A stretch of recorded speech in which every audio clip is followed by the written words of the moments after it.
Hi, New Hope. This is JC, worship pastor. I'm excited to be bringing the message again this week. Pastor Russ and Janie are in Alabama, enjoying some time away. So let's be praying for them. I checked the weather there today in Birmingham, Alabama. It was 94 degrees there, and the humidity was around 51%. So you can imagine kind of what they're going through. I personally love the humidity. I love being down south in Florida, and I'm sure they're used to it. But be praying for them and be praying that they have just a wonderful time, a relaxing time. They're able to kind of forget about New Hope for a few more days before they get back and get in the swing of things and lead us through the fall and what's coming at New Hope in 2022.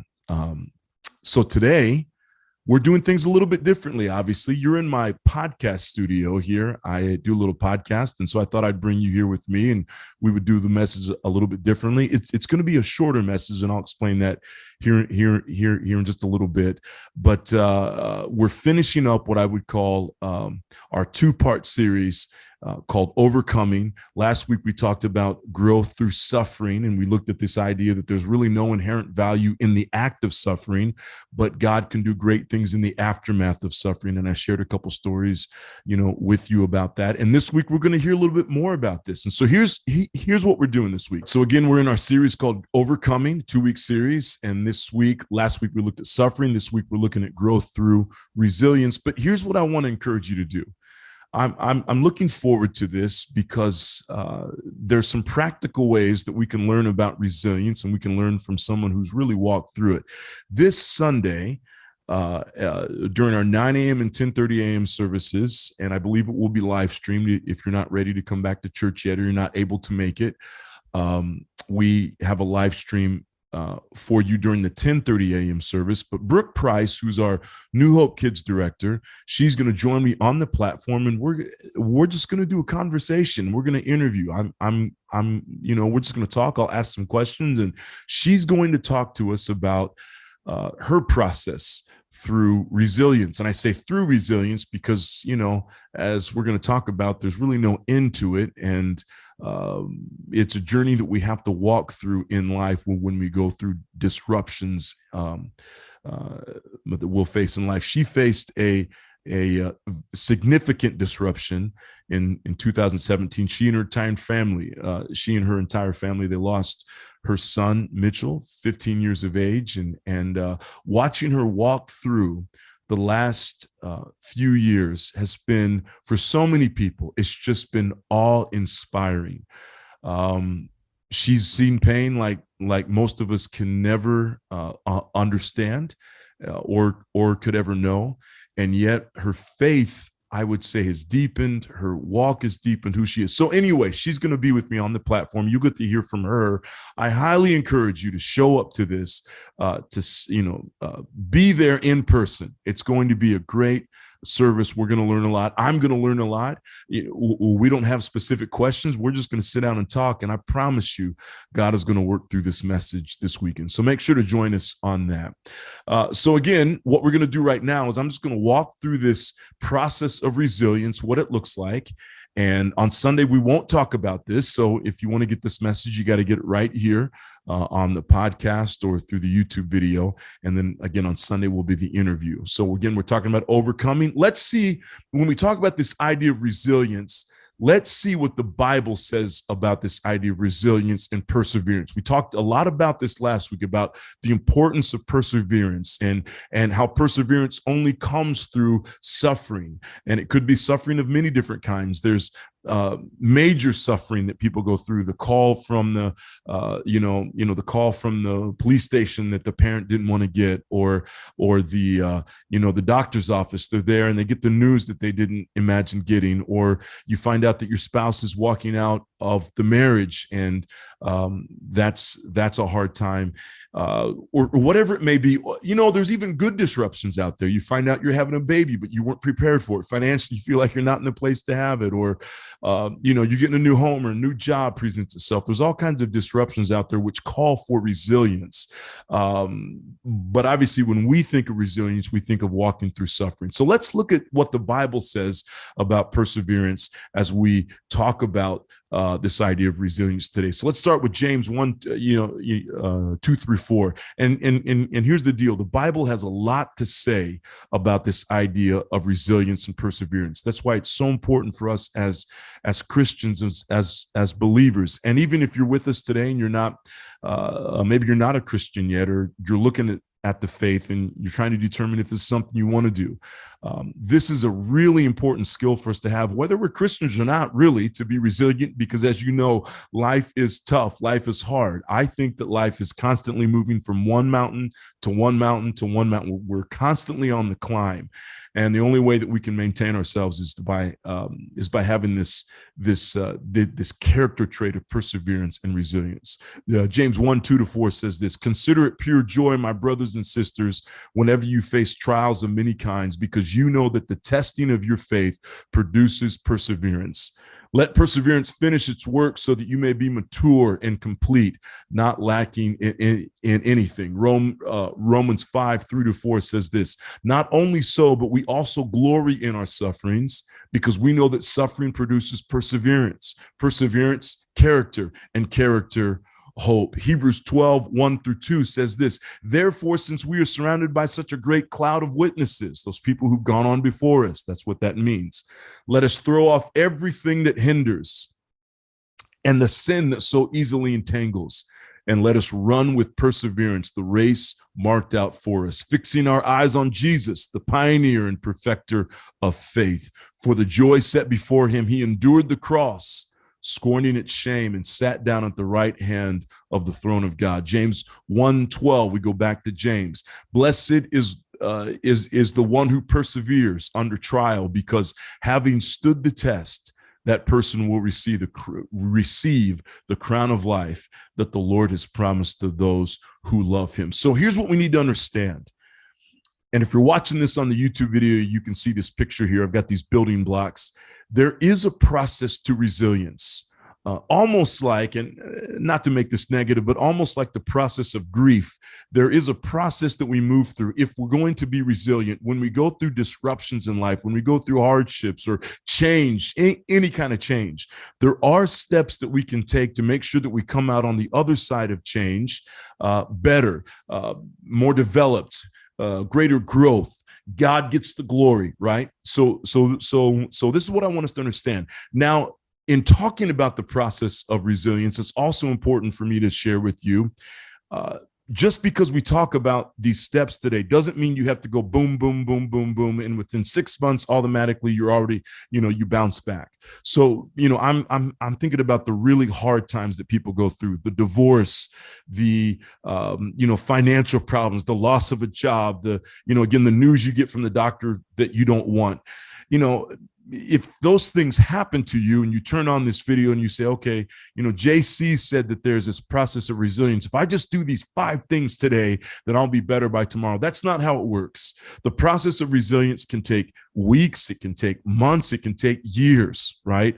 And I think that the key is this: just like the process of grief, we can't rush through it. There's a process and we have to walk through each step. So with that being said, let's start in with step number 1, which is experience some sort of disruption. And again, if you're watching this on the video, you see this picture here in front of you, and all these dominoes are falling down, and there's a hand in the middle that is stopping the dominoes from falling.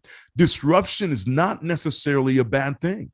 We tend to think of that word, when we hear that word disruption, we think that's, this is a really negative thing. I don't want this in my life. But the reality is simply this: that disruption simply is disruption. And it just means that something happened in your life that changed the norm, right? So you're going on through life. Life is its typical route. If you're anything like me, you live by a routine. I have pretty strict routines that I try to live by. And so you're going through, and all of a sudden something happens. You get a flat tire. You go get your car smog checked, if you've ever been there before, and they tell you, oh, didn't pass the smog check, so now you got to go and you got to get it all fixed and come back, and you're like, man, I don't have time to deal with this week. Or you get down to the DMV, and once you get it smog checked, you get down to the DMV, and you're missing that one piece of paper that you need, if you've ever been there before, and you've already waited 3 hours that day at the San Diego DMV. I'm speaking like somebody who knows this from experience, right? So whatever it is, right? You find out about the new job, whatever, there's a disruption that happens in life. And so step one is experiencing the disruption, right? So the disruption happens and then we experience it. We saw this a great deal last year. We all went through, everybody in the world went through a massive disruption with the pandemic that has swept across the world, and we're still seeing it. And now there's a lot of uncertainty again because we don't know what's going to happen with this Delta variant and where that's going to take us. So there's a lot of disruption. This is the first step to resilience. It's the disruption that happens, and oftentimes we don't know when it's coming. COVID, we had no clue that was coming. We were all living our lives. We heard about something going on over in Wuhan, China, but that's not going to get over here. That's not going to make it here. No one was thinking that. And then March of 2020, everything shut down. It was unbelievable because it was 2020, right? Everybody was so excited, a new decade, and 2020, it just seemed like the perfect year, and we all got put on lockdown. And so we experienced that disruption together. So again, disruption is anytime something happens that changes the norm of your life. So here's step number 2, okay? Now, this is tough to talk about, and I know for some of us, this is going to be hard to listen to, but once we experience the disruption, step number 2 is to embrace the experience, right? So again, if you're looking on the YouTube page, you're seeing these, they almost look like they're Navy SEALs or Rangers or Special Forces doing some training. When we go through a disruption, it can be extremely hard to go through. And again, this will take time to reach this step 2. Again, this goes back to what I'm saying. You can't just walk through these different steps and say, okay, if I just do this within the next 3 days, I'll be fully ready to take on this change or this disruption. But step number 2, when we talk about this idea of embracing the experience, it means understanding that the disruption is here, understanding that it's here to stay. Let's go back to COVID last year. We could have fought that all we wanted and say, we're not going to put our mask on. We're not going to, we're not going to allow this. But the reality is it hit us. And for about 2 months, nobody knew what was going on. And we were all kind of scared and up in arms, and we weren't sure what was going to happen. And then I started to hear, I listened to a lot of different speakers and pastors, and you started to hear some of my favorite pastors. They started preaching. We even did this at New Hope. We started talking. Pastor Russ started to lead us through this. We started walking through, what do we need to do when we're faced with a pandemic? Who is God in this pandemic? What does this new normal look like, right? So step number 2 is when we go through the disruption, and again, this may take time. This isn't going to happen overnight, but at some point we need to reach the process we need to reach the part of the process where we say, you know what?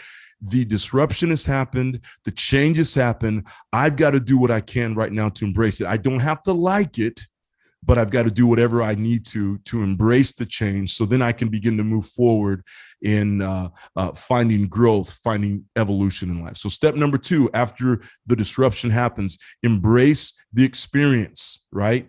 Embrace the experience. You're going through it. It's almost like surrendering. And we talked about this last week when we're in the process of suffering. One of the things that you saw, that we saw through the story of Jesus going to the cross, one of the things that we saw is that he surrendered. He said, I don't want this to happen. If it be your will, please take this away, but not my will, but yours be done. So we've got to embrace the experience. We've got to surrender to the experience. Step number 3, evolve and grow. And again, this is all going to take time. It's not going to happen overnight. It's not going to happen just in one day. It may not even happen in 1 year. It might be 2 or 3 years. But whatever the situation is that we go through, we've got to figure out that situation. We have to evolve. And what that means is we have to be changing. We have to constantly be moving forward, and we have to grow. So I love this picture here. Again, if you're listening to this on the podcast, you can't see the picture, but there's this picture of a goldfish who, you've got three goldfish bowls over here, and you've got a small bowl, a medium bowl, and a large bowl. And you've got this goldfish jumping out of this, bowl, and he's jumping into the bigger bowl. This is what it means to embrace change. The only way way to grow, the only way to go to the next level is we have to involve some kind of a change in our life. So step number one, obviously, is we experience the disruption. Step two, we work and we begin to embrace the new, the new normal. And we're going to talk about that here in just a second, but we embrace the disruption. We say, hey, this is happening to me. I can't change it. I've got to go with it. And then we move on and say, so how can I evolve and grow? Going into the business world, and I teach business and leadership courses through Azusa Pacific and Point Loma. And so we talk a lot about this. You heard a lot of business leaders last year begin to say, and organizational leaders begin to talk about, how do we evolve through this? Right? Because the way that we were doing business before is not going to work now. Right. And we don't know how long we're going to be on lockdown. Restaurants, if you think about restaurants last year, we live here in San Diego and all kinds of, restaurants had to close their doors. And then slowly as they begin to open them up, it was a new normal. You had to show up with masks on or there for a while, it was only takeout. And, we were all trying to figure out, how do we do this? And what does this look like? And then they started putting up these, these makeshift restaurants and parking lots. And you still see some of those that are out and about. And I've talked to some of my friends who are in the restaurant industry just this week, and they're saying, we don't know what's going to happen in the future. And so they're still trying to figure it out, but they evolved and they grew to figure out this new place. So again, that's a mindset of saying, hey, this disruption has happened. I may not like it. It may not be what I want, but at the same time, I cannot stay put where I am. A lack of evolution in life leads to a mediocre life. There's a sermon I gave a long time ago, and there was a catchphrase that I just kept saying all the time, and it was this: comfort is the enemy of greatness. Comfort is the enemy of greatness. And so what I'm saying when I say that is simply this: when we get comfortable and we embrace the comforts of home, or the comforts of whatever it is we have, the career, the job, the nice life that we built for ourselves, that's one of the most dangerous places to be, because then we're going to hold ourselves back from growing because we don't want to evolve, right? We're so comfortable where we are. And in order to get to the next fishbowl, as this picture shown, we've got to make the jump. And there's a chance that when we make the jump and we take the leap, that we're not going to make it. We're not going to make it into the new fishbowl. Right. But still, we got to do the work, and we have to do that. So that's this process of understanding that the disruption is here. I may not like it. I don't have to like it, but I have to evolve and I have to grow. Step number 4, establish new norms. We kind of talked about this. When the pandemic happened, there were a whole bunch of new norms we had to. When you lose a job, that's horrible to go through. You get the news from the doctor, and maybe it's not maybe it's not horrible news. Maybe it's just, hey, your heart's not as great as you thought it was going to be, or, you've got higher cholesterol, than what we think. And if you don't get this down, if you don't get this cholesterol down, you're going to be back in my office here in another year or two, and it's not going to be pretty. Or you're going to get that, you're going to be rushed to the hospital, and you're going to have some kind of a heart attack. And so again, that's kind of that disruption there. So what do you have to do? We have to establish new norms, right? We saw this last week. I have a picture here, all of us in masks, right? We had to walk around in these masks, and no one liked it, right? I guess I should say very few people liked it. Although I'll say this, right when the pandemic hit, the gym stayed open for a little while before they closed. And we had to all wear our masks inside the gym, and no one liked it. And for the first few weeks, we're all cheating and we're holding our masks down, and we're not really having it on. And then they started to really, clamp down on that and say, hey, if you can't put the mask on, you can't be here. And so we all started wearing it. And then now that, we're kind of in a new season here with the pandemic, no mask, we all get to go to the gym, but here's what I found to be true. Those masks that we all had to wear, and I didn't realize this, they masked some of the smells that I'm now smelling inside the gym. And if you go to the gym, you know what I'm talking about. And so I'm thinking, man, if they make us put those masks back on again, I might be okay with that, because some of these guys, and where I go, there tends to be a little bit, more guys there than there are, women. But where I go, man, these guys, man, they need to learn how to wash that shirt or take a shower. So those masks helped in some ways, right? But it was a new norm. A lot of us didn't like it, but we had to establish that new norm. So this is what I'm saying. After you experience the disruption, right? So the disruption happens. You come mentally to embrace it and say, this is the new season I'm in. I don't want to be in this season, but this is where I'm at. You begin to evolve and grow. Then you have to establish these new norms that will help you as you begin to process through. Again, we may not like them, but this is the process of evolution. This is the process. And when I talk about evolution, I'm talking about growth. This is what it means to grow. We've got to establish new norms, new ways of doing things. And then number 5 is simply this. After you've gone through this, you have a new norm. It's what we're living in now, right? A new norm. I was talking with somebody the other day, and we've got a lot of companies trying to figure out, how do we bring people back to work? Are people going to be back into work 100% of the time? Or, if companies were able to do the work they were supposed to do and people were able to stay at home, why bring them in? And all the traffic and all the time in the cars and all that. So businesses are trying to figure that out, right? So they're working through these new norms. Now, once you get through this, we've got to do the evaluation process. Another way to say this is reflection. So when I'm talking about this today, a lot of times my mind is kind of in the organizational. That's just where my mind tends to go. But on a personal level, when we move through these different steps, after we've established new norms, I would highly recommend to each and every one of us that we stop and we do reflection. And we say, hey, you know what is it that I learned through this process? Maybe it was a good transition. It was a transition that you wanted. Maybe it wasn't such a great transition. It was a transition you didn't want. But there still is an important part about this idea of reflection, of looking back on everything that you've been through and saying, okay, what were the lessons learned? I'm a huge believer in the power of journaling. I'm a huge believer in the power of journaling and sitting down and recording thoughts. And I will tell you that several times in my own life, I've gone back. I remember there was one time, and I forget when this was, but I journal quite a bit. I mean, I think I've got 300 and something pages already in 2021 this year. I think I had 450 pages that I journal, and we're talking single spaced, all right, 10 letter font, 0.5 margin. So this is a lot of writing. I do a lot of writing, as I'm trying to learn myself better and try to become a better person.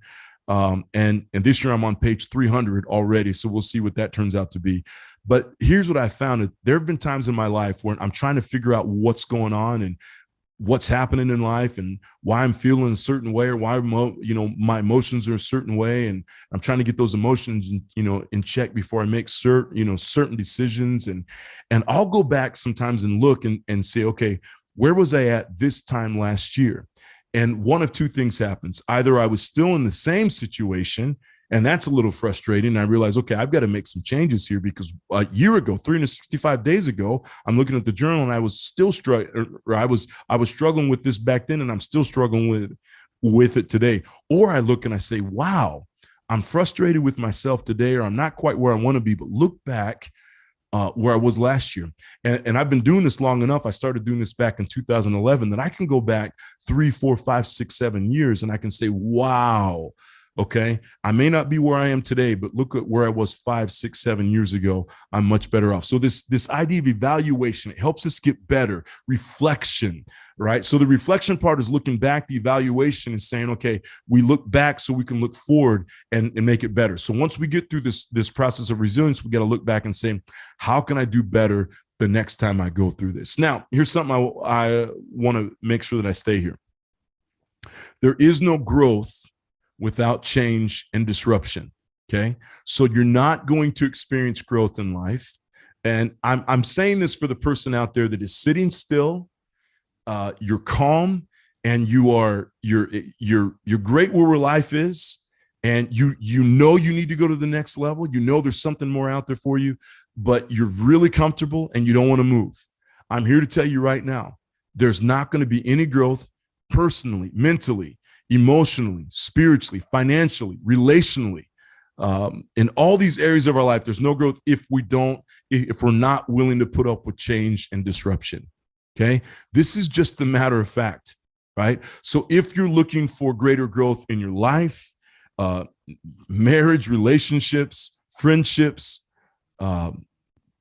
your organizational life, maybe you're a leader out there, you're a teacher, and you want to see some changes in your environments, it means you're going to have to go through change and disruption. So there is no growth without change and disruption. That's why this process of enduring, and just even if you don't ask for it, life is going to bring you lots of change and disruption, right? And so the good thing is if you embrace it and you walk through these different steps, you'll experience the growth that you need to. But if you're not experiencing growth out there, more than likely you're doing everything you can to avoid change and disruption. Okay, let's look at this gentleman here by the name of Abraham. Okay, I want to make a real quick point here as we kind of wrap up our time together. There's a guy by the name of Abraham, and if you go back and study Abraham, there's this verse that people read about his life, and we love this verse, and it's found in Genesis 12.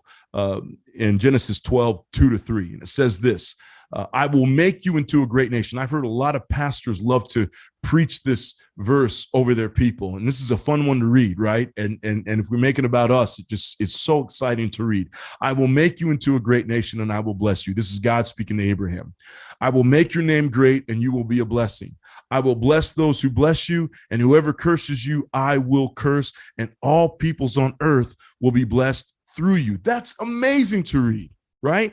And again, if you go to a church and the pastor starts reading that and says, hey, look, folks, if you accept Christ into your life, here's what's going to happen. You're going to become a great nation, and God's going to bless you. Your name's going to be great. You're going to be a blessing. You're going to bless those, and God's going to bless those who bless you, and God's going to curse those who curse you, and everyone on earth is going to be blessed through you. That's powerful. Why would I not want to be a Christian? But here's what we miss.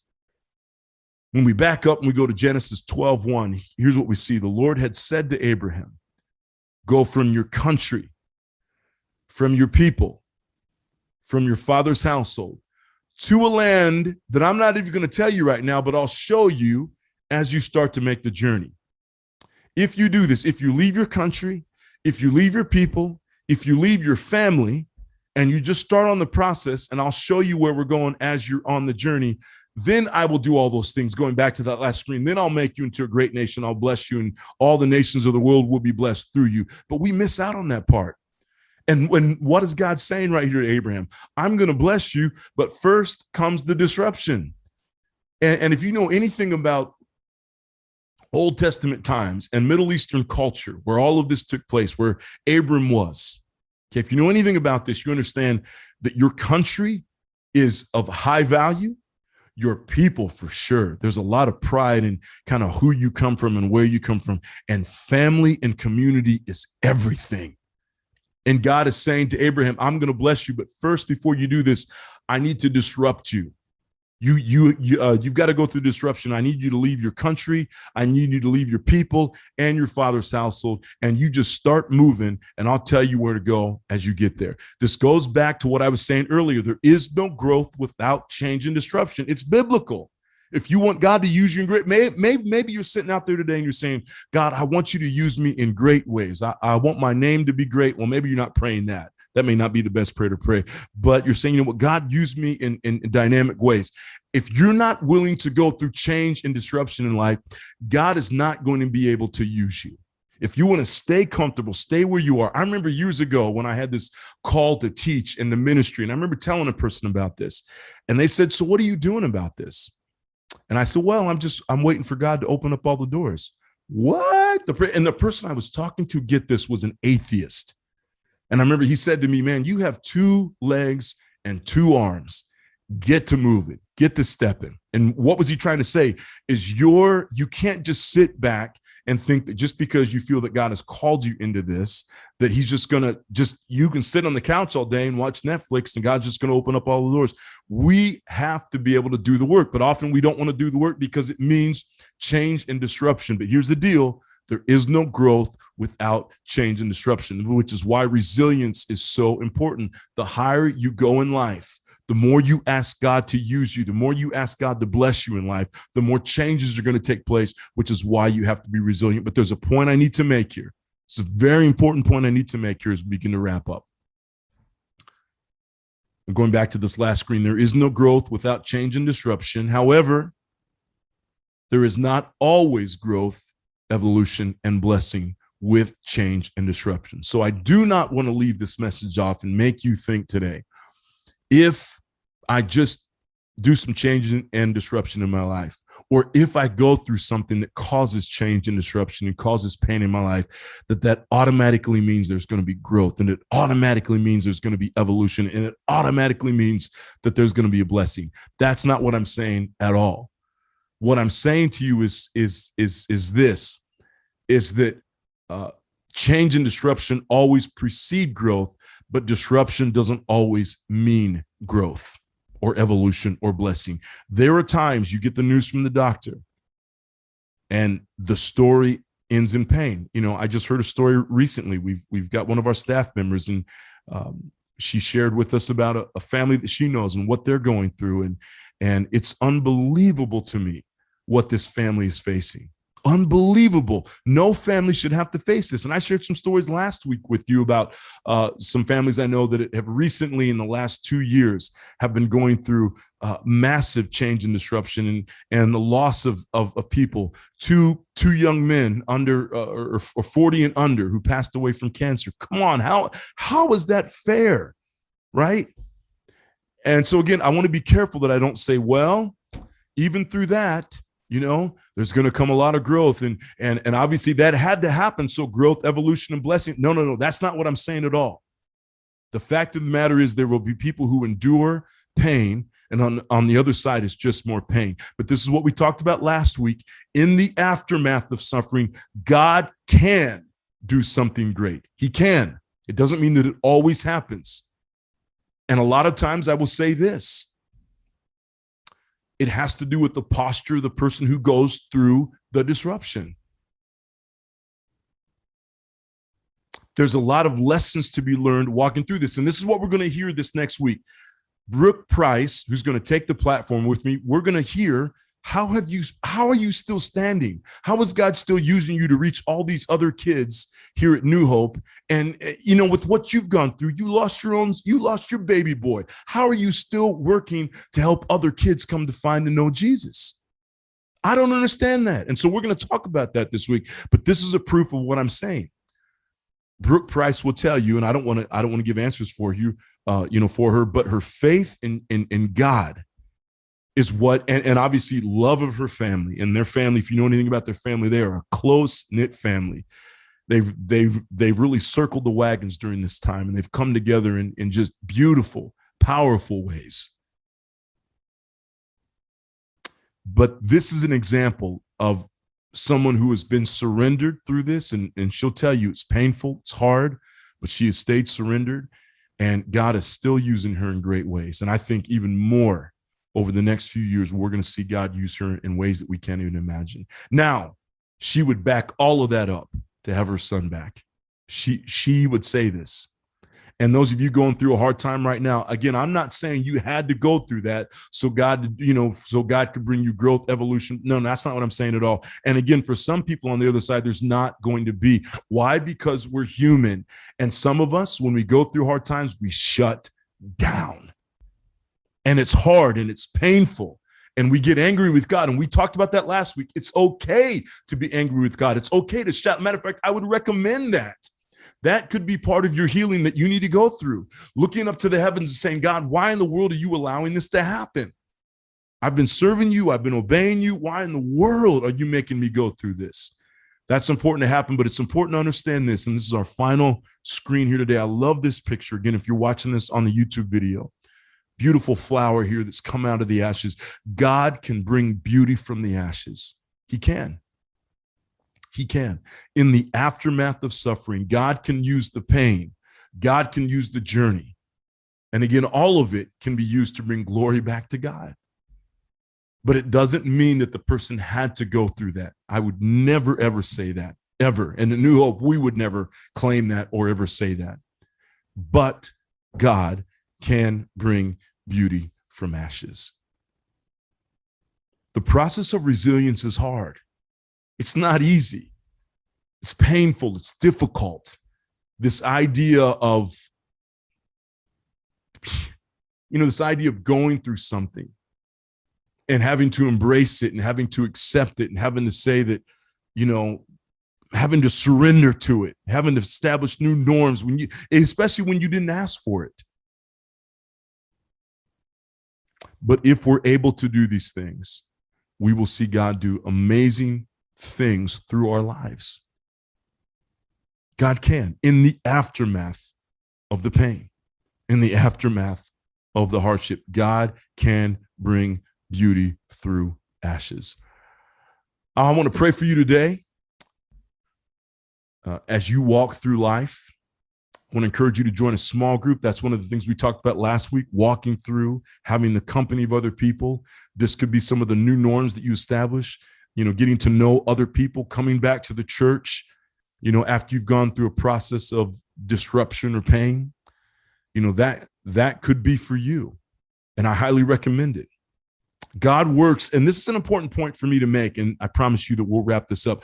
God works through the church. When we say something like, the church or Jesus wants to save the world. Well, how's he going to do that? Through the church. The church is the hands and feet of Jesus. When we say that Jesus can comfort you, how does he best do that? Through the church. So you got to make it to church. When we say that Jesus wants to use you in great ways, how does he best do that? Through the church. We are the hands and feet of Jesus Christ here on earth. And so the way to work through the process of resilience, the way to come out of it stronger, is by diving into the church, diving into a small group, diving into a church community. We hope that you'll make that New Hope, but maybe it's not. But the process of resilience, it does not necessarily mean at the end of it, again, I want to state this, at the end of it, that it's going to be all blessing, all evolution, all growth, all good things. It doesn't mean that at all. But God can bring beauty from ashes. If we can persevere, if we can endure with God's strength, with God's help, God can bring beauty from your ashes and from mine. Let me pray with you. God, I want to say thank you so much for New Hope Eastlake. I want to say thank you for this weekend. I want to say thank you for this Sunday. I'm really looking forward to hearing from Brooke Price as she walks us through, as a congregation, her own journey through pain and struggle and suffering and hardship. It's probably not going to be easy for her. It's not going to be easy for us to hear, but it's really important for us to hear. God, I thank you how you've lifted her up and many other people from our congregation who've gone through really painful things in the recent years. I've been there, God. And I know that there's other people in our congregation who have been there and are currently going through hardship even now. God, be with that person who's listening today and who's struggling through, and they're just thinking, why in the world is this happening to me? And maybe they're stuck all the way back on that first step, experiencing the disruption. It's hard to move from that. God, be with this person. Give him grace and strength and peace and mercy and love and forgiveness and restoration and redemption as they work to move through this process. God, we want to be resilient people. We want to be people who persevere through hard times. We know it's hard. So God, grant us your courage, grant us your grace to walk through. We love you and we thank you so much for all that you've done. God, thank you for the strength to get through this. In Jesus' name, amen. God bless you, New Hope. I love you so much, so much. I hope you have a wonderful week, and we'll see you soon. Take care. God bless.